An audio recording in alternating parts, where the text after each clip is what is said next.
Okay, thanks very much. I've got a much bigger crowd than I expected, I have to say, so thanks for showing up. I feel vindicated, which is great. I think the way this works is I've got 20 minutes and then you've got time for questions. But actually, if it doesn't screw things up too much, if you've got a question, just stick your hand up and we'll answer it as we go along, because that will make it much more fun, okay? So what I really wanted to do was not try and sort of scare you about the situation, but just talk about what the situation is, help you understand who the groups are, some of the things they do, why they do them, and how businesses can change the way they address a security problem to make themselves more secure. And the most important thing actually at the end of it is that it's actually not about spending more money. It's really about organizations and businesses thinking differently about the problem and concentrating their investment in stuff that really does make a difference, rather than spending money on stuff that they've always bought that doesn't work anymore. Okay? And just to make sure I can work the technology. Okay, good. Excellent. So first thing I wanted to do is talk a little bit about the adversary. And now, FireEye as a company, we focus on what's known as the APT space, which is known as Advanced Persistent Threats, which in the industry is known as another way of talking about the Russians and the Chinese without saying Russia or China. Because, you know, really when this sector first started, they were really the main organizations, whether they be nation states, so divisions of the military, whether they be what we call hacktivists. You must have heard of the organization called Anonymous. Well, there's many of those, or organized crime groups. And financial services in particular is a big area for organized crime groups. You know, as Willie Sutton says, it's kind of where the money is. So there's no surprise that they're targeting it. What might surprise you, you know, is how these organizations target financial services. And we've become very conditioned, you know, to think of, you know, cyber kind of incidents as either kind of system outage, so an organization trying to take somebody offline, as the Russians did with TV5 Monde earlier in this year, if you remember, the French TV station went dark for 2 days. Now we know it was the Russians. We don't know whether they did it deliberately or by accident, but they were clearly testing a capability that you know, that they had. So there's that kind of outage side of cyber, or there's this sort of steal something side of cyber. What's interesting in financial services is we announced a paper, or released a paper on an organization we've called Fin4 earlier in the year.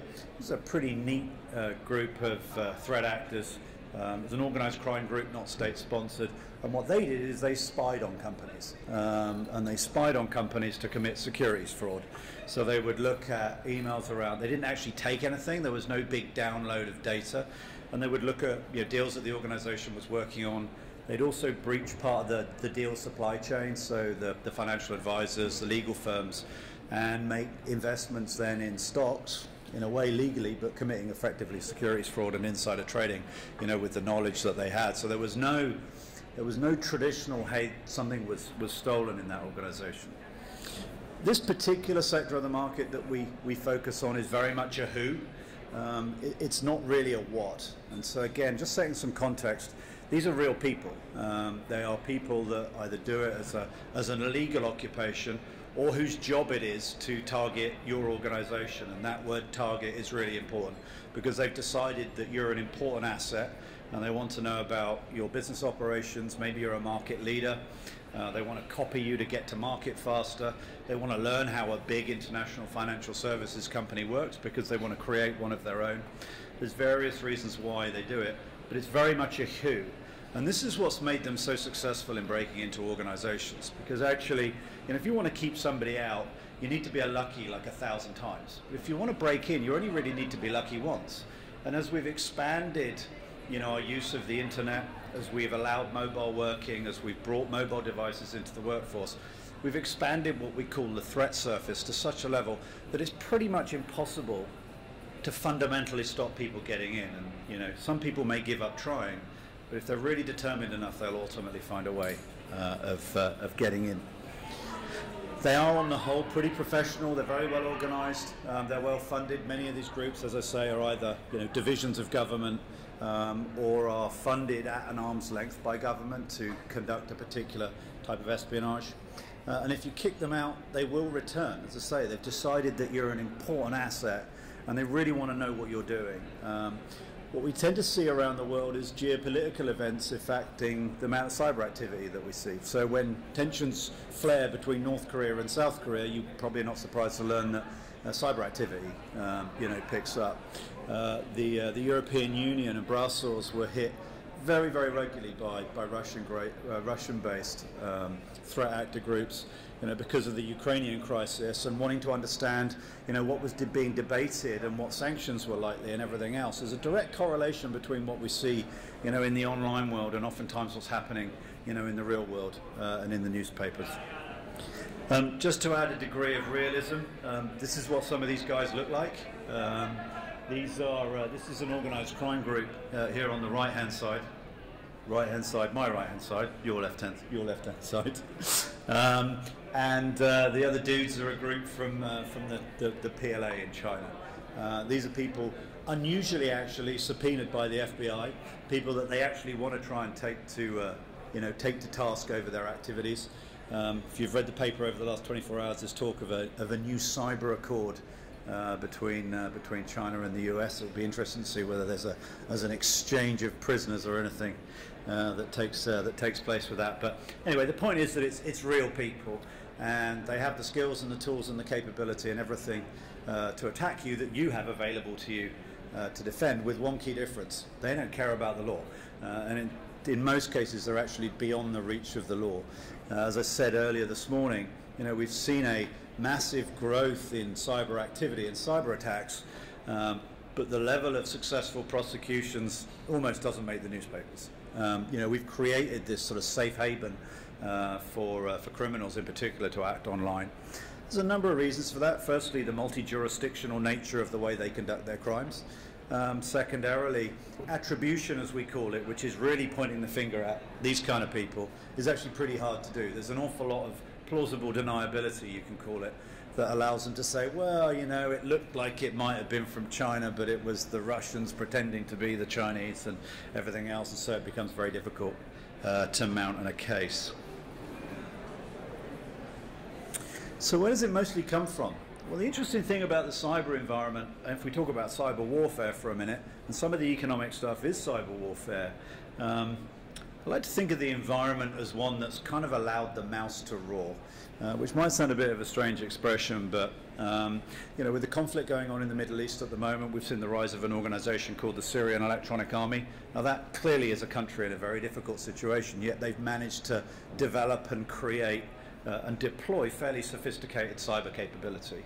If it was a proper guns and bullets war, the number of tanks you've got and planes you've got and troops you've got and bullets and everything else, your resources, become really key. Interesting about the cyber environment is actually you only really need enough. You only need a few people who are smart enough, some basic tools and some basic capability to launch a, if not terribly sophisticated, certainly a pretty impactful cyber attack. The world leaders in this space in terms of activity levels are the Chinese. They vehemently deny it. So do the other organizations that do it. But every single nation state has and continues to build their capability in this area. And the organized crime groups are working increasingly close together to share their exploits, to pool their knowledge. And actually, if an organized crime group has breached your organization, oftentimes what they'll do is then make that breach available to another organized crime group for money to use the exploit that they've created and maximize what they call their opportunity to cash out. So that's to generate money from the activities that they've conducted. See Russia active in this space, and I'm not particularly pointing a finger at Iran, but we know they're active as well, as are many other nations in the Middle East. I haven't had a question yet. I should have said right at the beginning, I get grumpy if people don't ask me questions. Next thing is that there is almost no industry that goes untouched by these sorts of organizations for various reasons. And then there's always the obvious ones around sort of critical national infrastructure. Think about power generation. Hollywood really likes that one because they can create a good disaster movie about a nuclear power station blowing up and everything else, but that's tangible. Most of the control systems running those sorts of organizations were sort of invented pre-internet era, but have reasonable connectivity. So their ability to actually defend themselves is zero, but the capability to exploit them actually is fairly high. But we see attacks really across all industries. This is something that we follow pretty closely.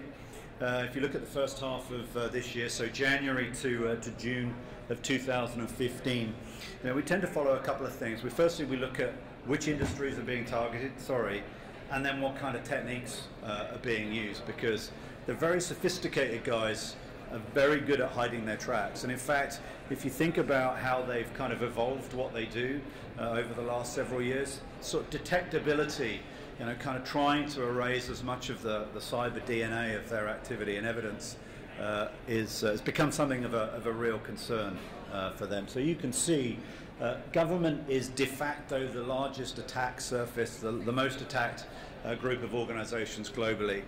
But what's most interesting, I think, is we see the most sophisticated groups consistently targeting financial services globally, and particularly in Europe, as the second most important target. And as I say, as Willie Sutton says, I guess that's where the money is. And with organised crime groups in particular, there's real motivation to go after that space. This next slide kind of points a pretty bleak picture of the situation.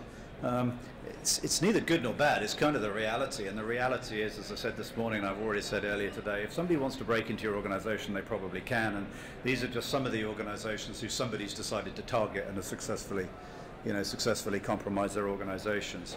Number of financial services companies in there. But what we've also seen as a trend is an increasing amount of focus on organisations that hold, what you might call user data, personally identifiable information, et cetera, et cetera. And the reason for that is we believe at least, the organised crime groups and the nation states trying to steal more basic credential information. Because most of the successful attacks start actually with some kind of targeted campaign, normally fairly well based in research at specific individuals. And again, from a Treasury point of view, this is where you've got to make sure that the people who have, the power to hit buttons and transfer money and everything else, maintain a sensible state of what we call continuous vigilance. If they don't know something to be definitely true, they really need to be asking questions about anything that doesn't feel like it's, real. And so what these groups are doing is trying to harvest credentials and information about people so that when they target you, it looks like somebody it comes possibly from an email address that looks like it's their work email address. It has a context which is relevant to you and the relationship with that person. And a good example is, attackers will target, for example, HR people. Now, HR people receive CVs, so if you send an email to an HR person from somebody who looks like a recruitment agency with something called a CV attached to it, there's a high probability that the individual will click on that file or click on that link and kind of kick off the beginning of the cyber attack. So it's actually not terribly sophisticated. It just plays on kind of human nature. Now we're seeing that in mobile devices now as well. So in the kind of the notebook, desktop sort of PC world, we kind of click. In the mobile world, we now swipe or tap.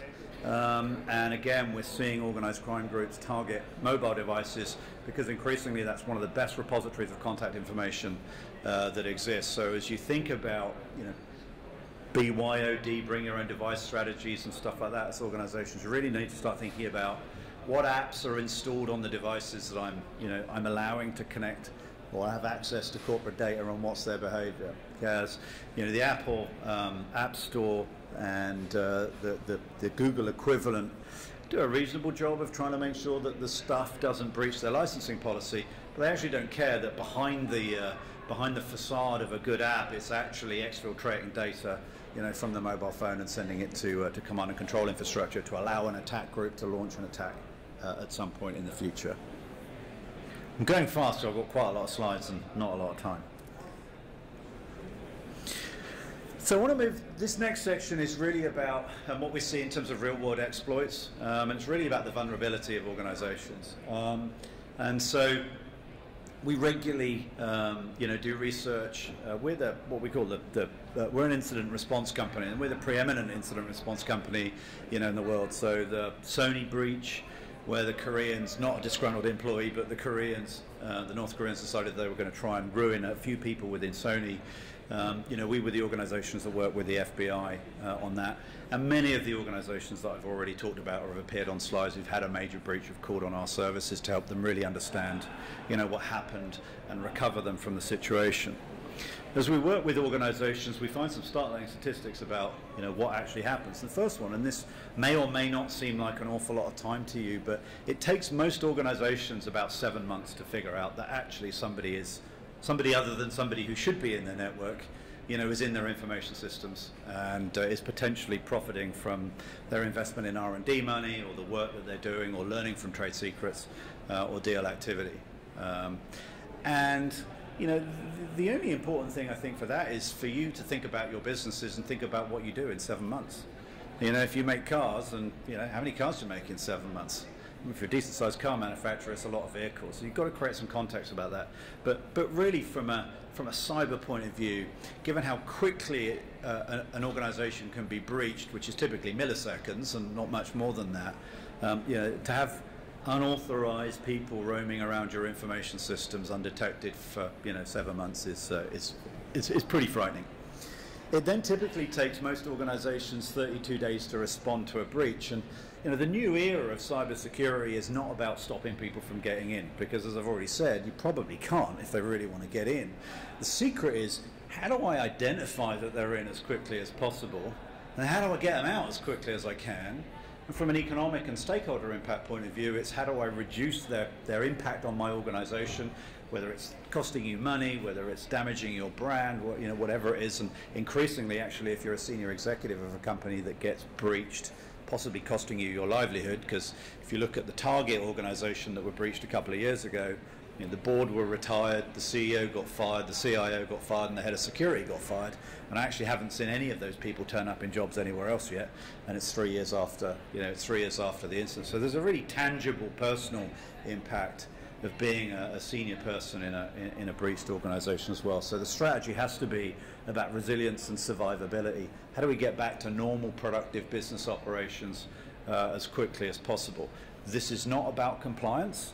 It's interesting being at a finance conference and hearing about all the rules and compliance and everything else. One of the last things that we should create some compliance around is information security for a few reasons. The first one, it has to be risk-based. Because you just can't spend all the money in the world trying to solve this problem, and some of the low-level threats are frustrating, but actually they don't really create much negative stakeholder impact in the business. The other one is, and this is where I kind of liken compliance a little bit like high jump. I did high jump at school. It's one of my favorite sports. I was actually quite good at it. I was tall for my age, had a little bit of an unfair natural advantage. The thing that used to really frustrate me about high jump is you only get recognized for the height that the bar is, not how much you clear it by. And kind of compliance is a little bit like that. It's like most organizations, in my experience, they kind of want to get to the bar. And unless they see some strategic value of going a little bit further, clearing the bar is all that matters. And security is not like that. Security is about making a risk-based decision and saying, actually, we really don't care about this information. It's got a half-life of, days, weeks, months, whatever. It's not material to stakeholder value. It'd be embarrassing if it got out, but it's not a big deal. We're not going to spend a lot of time, effort, and money on solving that. To, these are the really important people. This is the really important information. And we really want to throw a lot of resources, protecting ourselves from that. If you want to talk about cyber resilience and this sort of next generation, one of the first things that you want to do is you want to be the organization that finds out that you're breached. Unfortunately, in about 70% of cases, people find out from a third party. We spend a lot of time in areas of the internet that most people don't go. The law enforcement agencies are in there, and most organizations that have a significant cyber attack find out when somebody else sees their information in the hands of people who shouldn't have it. And it's really hard to control a breach environment when it's law enforcement or another private organization who've told you. And so how do you detect is key. And as I said this morning, all these organizations had all of the right security products. You know, they had the right, they had a firewall, they had antivirus software, it was up to date, you know, blah, blah, blah, blah, blah. This was made kind of redundant by Grant Thornton's most recent research when they said that the average cost of a cyber breach on a UK company was like 1.2% of revenue or something like that. So, you know, if you're a small business, then it's probably not that much cash. If you're a large company, it's you know, it's potentially very, very costly. The interesting thing is, I was with a customer in the Middle East the other day, and we've been talking about sort of security and how much they should spend on it and everything else, and you know, whether it was something that was important for big companies, not small companies, and all those sorts of things. And the context for that is, we see a lot of big organizations being compromised by people in their supply chain. So, well, I mentioned Target, so if you think about Target, the big American retailer, the breach was actually conducted through a subcontractor of theirs, somebody who managed their air conditioning systems. The attackers breached them, a Russian organized crime group. They breached the air conditioning company. They used that to allow them to send emails to executives within Target. They sent 300,000 emails in 2 hours. And with only 0.02 response rate, which is low even by marketing standards, they had root level access. So basically, they had unfettered access then to the organisation, you know, and can move around and do whatever they wanted in the organisation. So, as I said, we spend a lot of time actually assessing companies and coming in and helping them understand where they are on the sort of the survivability scale, I'll call it. I just wanted to take you through some results of some fairly recent testing that we did. I'm going to go through this really quickly. So this is a survey, but a real survey, not a kind of a check kind of boxes. This is a put technology in, put consultancy in, kind of seeing what's coming in and out of their organization and what's moving around. We just surveyed 1,200 companies in 63 countries across 20 industries. 97% of them were breached.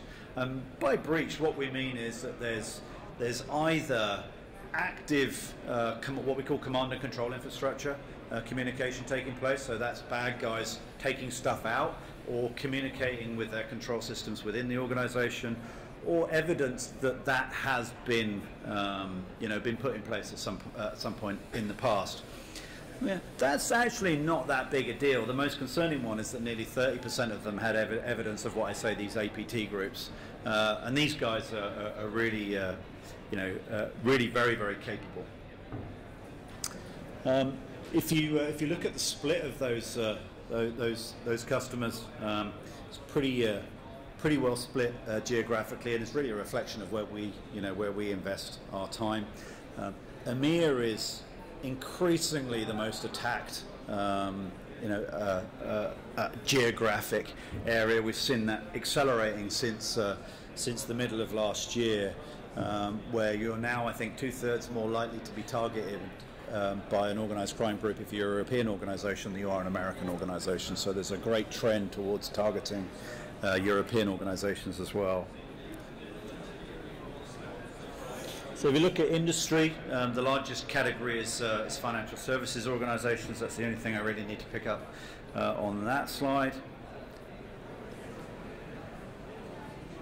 So as I said, if you look at financial services, so this is just looking at financial services now, 97% of the financial services organisations that we assessed, we found compromise, indicators of compromise. 75% of them, so this is more than the average overall, had evidence of command and control infrastructure. So this is the mechanisms with which, you know, organised crime groups and state-sponsored groups kind of exfiltrate information from your organisation.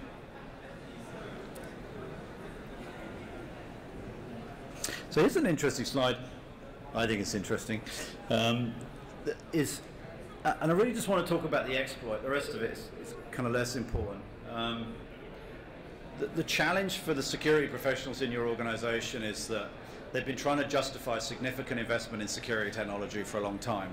And, you know, when that happens, volume always kind of exceeds quality as the kind of the measure of effectiveness. So they'll come up and say, oh no, we get all these, you know, we get all these alerts, we've done this many, we've repelled this many attacks, and, you know, all that kind of stuff. You know, most organizations see exploits, you know, one a week is kind of quite a lot. Now this was a particularly kind of targeted, particularly kind of targeted kind of survey or assessment. If we'd gone wider and probably increased the group, it would have gone down. This is not a volume game. People talk about finding the needle in the haystack in terms of trying to identify these groups and capture them. It's not even that kind of a game. This is about trying to find the needle in the needle stack. What out of the stuff that looks like it could be bad really is bad and can really harm me? And this is an area where most organizations, some of our largest customers are banks, and in addition to technology, they probably buy more capability from us than anybody. Some of them have pretty much unlimited budgets as far as security goes. And I always say to every other customer, look, if those guys that could spend anything they like on solving this problem need somebody else to help them, you definitely do. And this is really about leveraging relationships and expertise and building partnerships across industry and government and law enforcement to really address this problem. It is definitely not something that any organization can solve or address on their own. One of the challenges for corporates is, if you can find the people to help you manage this problem, you can't keep it. You can't keep them because they'll want to go to everybody else because they see an attack a week, maybe an attack of 2 weeks. It's not exactly it's not exactly really kind of exciting. And there's a desperate shortage of those skills in the marketplace. And then the last area is because of the relatively low level of attacks. Most people have never actually really responded to a proper event. They're textbook specialists and don't have the investigative type of skills that they need to really solve the problem, fix the issues, and attribute it to a group. When the moderator stands up, you always know you're running out of time, so I'm going to get a microphone waved at me in a minute. A couple of last areas, and then I'll finish up. Malware is a term used in the security industry a great deal. The antivirus software that you've probably got on your home computers and in your computers at work is pretty good at identifying the stuff that we know. But that's just like an arms race. It's really about, actually, it's more like hospitals, and treating and creating new drugs and everything else. Like some people will get sick and some might die before there's a vaccine, but a few casualties to save the masses is a good thing. And that's really how the antivirus business works. It's like, hey, we've seen it, we create a signature or a patch for it, and we deploy it. That's great if everybody's using the same tools and they're used at scale. What's interesting about our experience is that in most cases, 75% of this malware is unique. So it's not something that's used frequently. It's designed specifically for the task of compromising the target organization. And actually, most of the time, we never see it again. So everything that you've probably invested in terms of signature-based events and death technology, basically doesn't work. So how do you solve the problem? It's very simple when it really boils down to it. The considerable percentage of most organizations spending, and I said before, it's not about spending more money, it's actually about spending money differently to solve the problem. Most organizations historically have spent money in detect, sitting there blindly not knowing that they might actually be compromised, because if it didn't detect, the assumption is we're safe, but the reality is that you just haven't detected it. More and more people moved into sort of prevention, but they're really friction type technologies. They slow attackers down, but they don't stop them.